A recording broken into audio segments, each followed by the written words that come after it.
potret diri kita, tempat kita merefleksi diri, kemudian melakukan identifikasi, refleksi, dan kemudian membenahi apa-apa yang harus kita benahi. Mengajar nantinya menjadi KBM yang menyenangkan di masing-masing kelas sesuai dengan tujuan kita bersama. Bismillahirrahmanirrahim. Alhamdulillahirabbil alamin. Hamdulillah fi ni'matika fi majidah. Ya Rabbana lakal hamdu lima yanbaghi wa jalal wajhika wa muslimin. Allahumma shalli wa sallim ala sayyidina Muhammad wa ala ali sayyidina Muhammad. Ya Allah, ya Tuhan kami, pada hari ini kami berkumpul senantiasa untuk memohon ridho-Mu. Limpahkanlah pengetahuan kepada kami. Jadikanlah kami orang guru yang ikhlas mendidik dan membimbing anak-anak kami. Jadikanlah mereka anak-anak yang berguna bagi agama, nusa dan bangsa.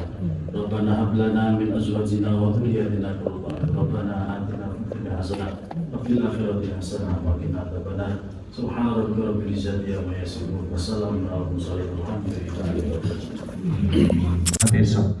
Jadi ketika pemerintah, Mas Menteri kita itu menggulirkan kurikulum merdeka, yang jadi acuan atau rujukan pertama kan beliaunya ini. Bagaimana pemikiran beliau itu tentang pendidikan yang selama ini katanya, walaupun dulu juga kita kalau mengenal Ki Hajar Dewantara itu pasti itu, yang katanya kurang berpihak pada murid. Maka beliau ingin kembali mengungkap bagaimana sebenarnya filosofinya pemikiran tokoh pendidikan kita itu, Ki Hajar Dewantara, yang kemudian dituangkan di dalam Renstra Kebijakan Kementerian Pendidikan dan Kebudayaan. Nah, maka kemudian muncullah yang istilah ini. Nah, kemudian karena siswa datang dengan beragam perbedaan tadi, ketika kita berbicara pembelajaran yang berpusat pada murid itu seperti apa, Bu, Bapak? Ada yang mau sharing pertama? Nah, banyak melibatkan anak. Kemudian yang lain mungkin Bapak Ibu nuruti karepe anak.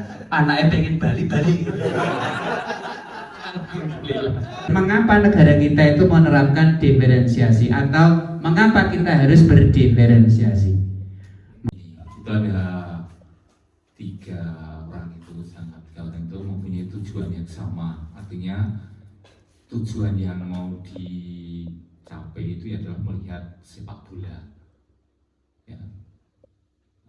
Tetapi kondisi ketika orang itu kan beda-beda. Dari pendapat Pak Yusuf dan Pak Kris ini mungkin hampir sama. Kita lihat sama-sama topiknya yaitu melihat pertandingan sepak bola. Namun situasinya yang berbeda dengan kondisi yang berbeda pula, ada yang sudah tinggi, ada menengah dan bawah. Namun tujuannya itu sama. Ini di sini kami mengamati bahwa satu topik bisa digunakan untuk bermacam-macam, tergantung dari kondisi masing-masing. Jadi tujuannya sama, topiknya sama, yaitu melihat pertandingan sepak bola disesuaikan dengan keadaan individu masing-masing. Terima kasih, Pak. Iya, matur nuwun Bapak. Plus Bapak Ibu. Ada lagi Bapak Ibu.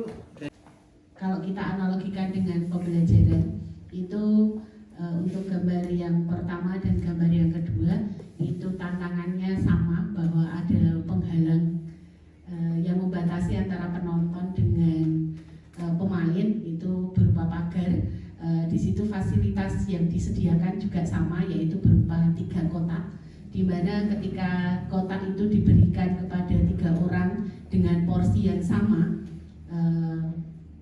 ternyata tidak bisa memberikan solusi kepada 3 orang yang akan menonton. Sedangkan ketika di gambar yang kedua, fasilitas yang ada itu diberikan kepada mereka bertiga sesuai dengan porsi kebutuhannya itu, sehingga tiga-tiganya bisa melihat dengan sampai ke pemain.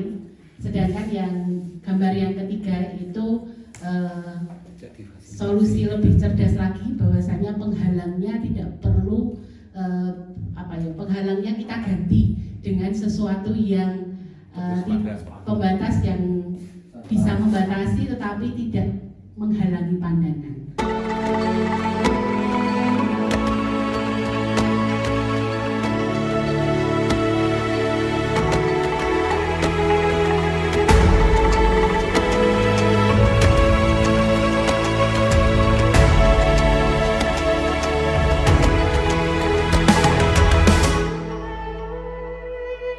Ayo memilih apa yang kau suka, merdeka belajar wujud yang nyata.